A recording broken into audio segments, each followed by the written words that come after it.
नमस्कार, ये दिव्यवाणी है। मनुष्य को पाप का फल भोगना ही पड़ता है। आप चाहे लाख कोशिश कर लें, लेकिन पाप का घड़ा भरता ही है और उसकी सजा मिलती ही है। इसके लिए एक कहानी बहुत पहले सुनी थी, वही मैं आप लोगों को सुनाने की कोशिश कर रहा हूं और समझाने की कोशिश कर रहा हूं कि ये कैसे है।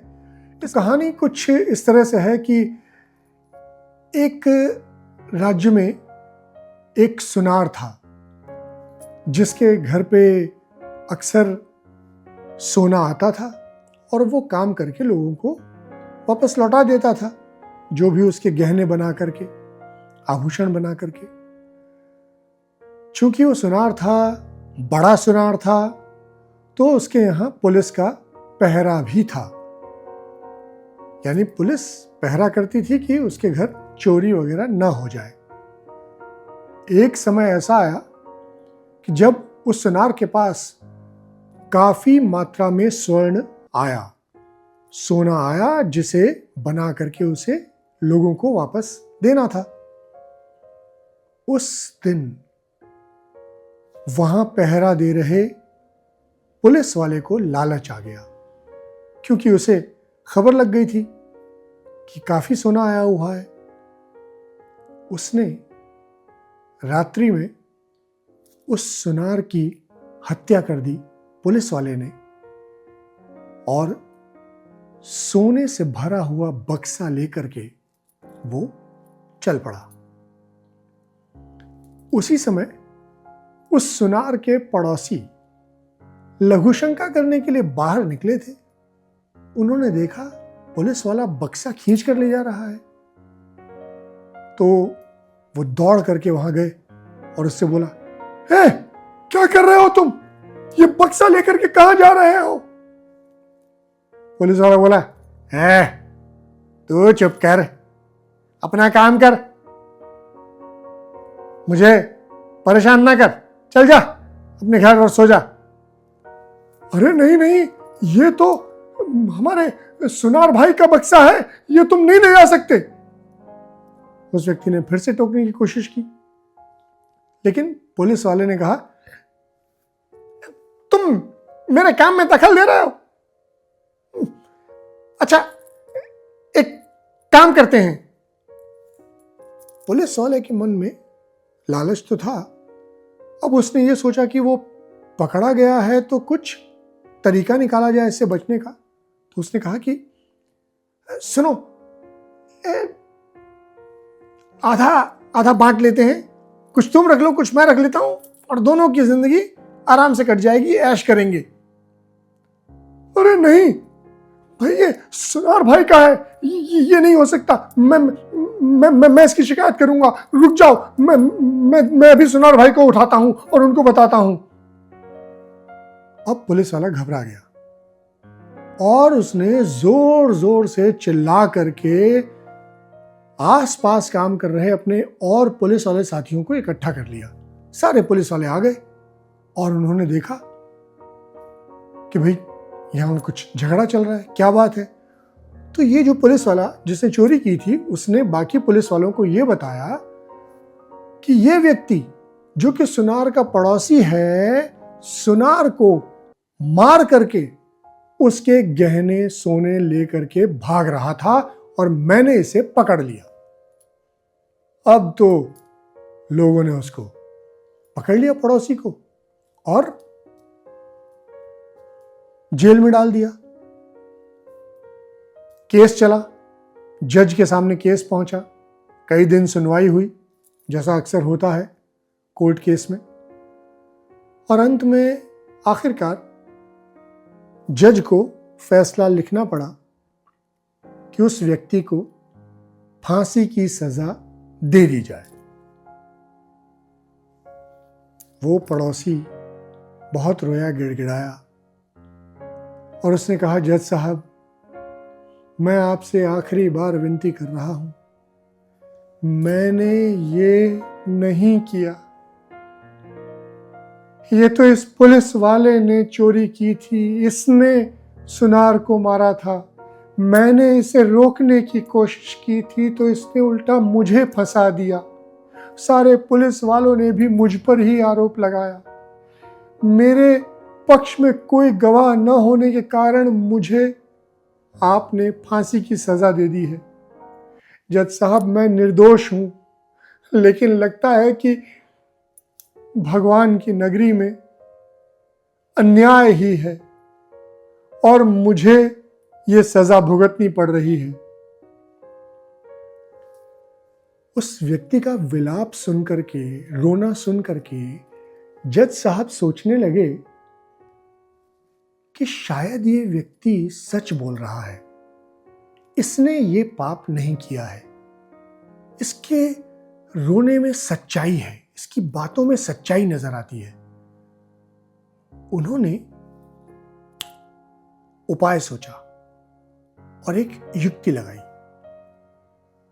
अगली सुनवाई के समय, जब कहते हैं ना फाइनल हियरिंग, तो उस समय अचानक एक व्यक्ति कोर्ट में दौड़ता हुआ आया, हांफता हुआ आया और जज साहब से बोला कि एक व्यक्ति किसी ने हत्या कर दी है और वो वहां पर, आप उसे देखिए जज साहब, बड़ी बुरी हालत हो गई है, वहां पर बहुत बहुत भीड़ लगी हुई है। ये सब आपाधापी की बातें सुनकर के जज साहब ने उस व्यक्ति से बोला, आराम से, कोई बात नहीं, एक काम करो, तुम यहां से 2 व्यक्तियों को लेकर जाओ, ये लोग वहां से उसे उठा करके लेकर के आएंगे उस व्यक्ति को। अब ये 2 व्यक्ति कौन से थे? एक वो जिसे जज साहब ने सजा सुनाई थी, यानी वो पड़ोसी जो निर्दोष था, और एक वो पुलिस वाला जो दोषी होते हुए भी अब तक निर्दोष था, क्योंकि उसके विपक्ष में कोई आया ही नहीं था, उसने उल्टे आरोप लगा रखा था। तो जज साहब ने बोला कि तुम दोनों जाओ इस व्यक्ति के साथ और उस व्यक्ति को यहां लेकर के आओ। ये लोग गए, वहां घर में देखा एक खाट के ऊपर लाश पड़ी हुई थी। तो दोनों व्यक्तियों ने सोचा कि चलो इसको उठा करके ले चलते हैं। खून वून लगा हुआ था और चादर से लाश ढकी हुई थी। वो दोनों उठा के चल पड़े। जब वो रास्ते में वहां से आ रहे थे जज साहब के पास तक, तो जज साहब को पहले सूचना देने की बात कह करके वो व्यक्ति जो पहले हाँफता हुआ आया था, वो फिर से भागा कि मैं उनको सूचना देकर आता हूं कि आप लोग लेकर के आ रहे हैं, और वो आगे आगे चला गया। तो जब पुलिस वाले ने देखा कि अब हम दोनों अकेले हैं तो कुछ बात की जा सकती है, तो पुलिस वाला बोला मैंने तुम्हें पहले ही कहा था, माल आधा आधा रख लेते तो आराम से जीवन व्यतीत करते, मैं भी सुखी रहता, तुम भी सुखी रहते। अब वो सारा सोना तो गया ही सरकार के पास और तुम्हारे हाथ भी कुछ नहीं लगा, और लगा तो क्या, फांसी का फंदा। वो व्यक्ति बोला, जो भी हो, मैंने तो सच्चाई का ही साथ दिया था, मैं तो सच के साथ था। मैंने तो तुम्हें देखा था चोरी करते हुए और मैं चाहता था वो ना हो, लेकिन मुझे ये भी नहीं पता था कि तुमने हत्या भी कर दी है। अब दोष तो तुम्हारा है, लेकिन सजा मुझे मिल रही है। क्या कर सकता हूं, मैं असहाय हूं। लगता है ऊपर वाले के यहां न्याय नहीं है। उसने फिर भगवान के विरुद्ध ये बात कही। तब तक वो लोग जज साहब के पास तक पहुंच गए थे। जज साहब ने कहा कि अब अंतिम वाक्य लिखने का समय आ चुका है। हालांकि मैं तुम्हें सजा सुना चुका हूं, उस व्यक्ति के लिए बोले वो, तो मैं ये सोच रहा था कि आखिर ऐसी क्या बात है कि तुम इस तरह से रो गिड़गिड़ा रहे हो। इसीलिए मैंने ये परीक्षा रखी थी। क्या परीक्षा थी ये न पुलिस वाले को समझ में आया, न उस व्यक्ति को। लेकिन तभी अचानक जज साहब के सामने उस खटिया पर हलचल हुई और उस चद्दर के नीचे से व्यक्ति बाहर निकल आया। ये जज साहब की युक्ति थी। वो व्यक्ति मरा हुआ नहीं था, वो नाटक था। और उस व्यक्ति ने दोनों की बातें रास्ते में जो हुई थी वो सुन ली थी और वो जज साहब को बताई। और वो बताने के बाद जज साहब ने कहा कि देखो, सच सामने आ गया और अब सजा इस पुलिस वाले को अवश्य होगी। इसके बाद वो उस व्यक्ति को अपने चैम्बर में लेकर के गए जिसे उन्होंने सजा सुनाई थी और उससे पूछा, मुझे सच सच एक बात बताओ, क्या तुमने जीवन में कभी कोई पाप किया है? अब उस व्यक्ति ने जज साहब को जो कहा वही है कहानी का सबसे बड़ा ट्विस्ट। उसने कहा, हां, बहुत वर्षों पहले एक बार मैंने एक पाप किया था, एक व्यक्ति की हत्या की थी। जज साहब ने कहा, यही तो मैं सोच रहा था कि मैं जीवन में निर्दोष रहने वाला व्यक्ति, कभी कोई रिश्वत न लेने वाला व्यक्ति, हमेशा सच का साथ देने वाला व्यक्ति, अगर कोई फैसला दे रहा है तो वो गलत कैसे हो सकता है? उस मामले में तो उस पुलिस वाले को सजा होगी ही होगी, क्योंकि वो दोषी साबित हो गया है और हमारे पास उसका गवाह भी है। लेकिन मैं ये समझ नहीं पा रहा था कि तुम्हारे साथ ऐसा क्या हुआ है। तब उस व्यक्ति ने अपनी घटना सुनाई कि उसकी पत्नी के साथ किसी व्यक्ति का संबंध था।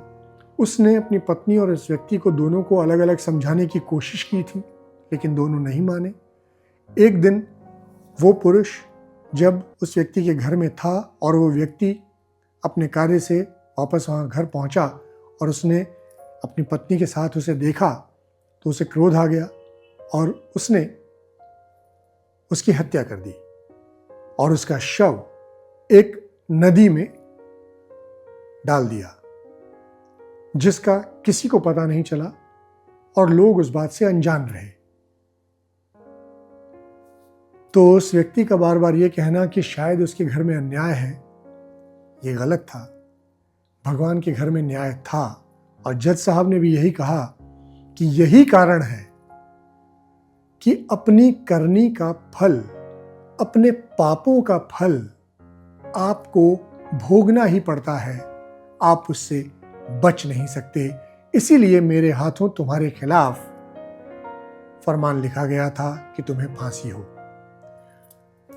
तो सुनार के मामले में पुलिस वाले को भी हुई सजा और पुराने पाप की वजह से इस पड़ोसी को, जिसने कोशिश की थी इस मामले में सहायता करने की, अपने पुराने पाप की वजह से सजा मिली। तो पाप किया हो तो सजा से बच नहीं सकते। ऊपर वाले के घर में न्याय अवश्य होता है। कैसी लगी आपको ये कहानी? कमेंट करके हमें बताइएगा ज़रूर। और इसी तरह से दिव्य वाणी पर अपना प्यार लुटाते रहें। धन्यवाद।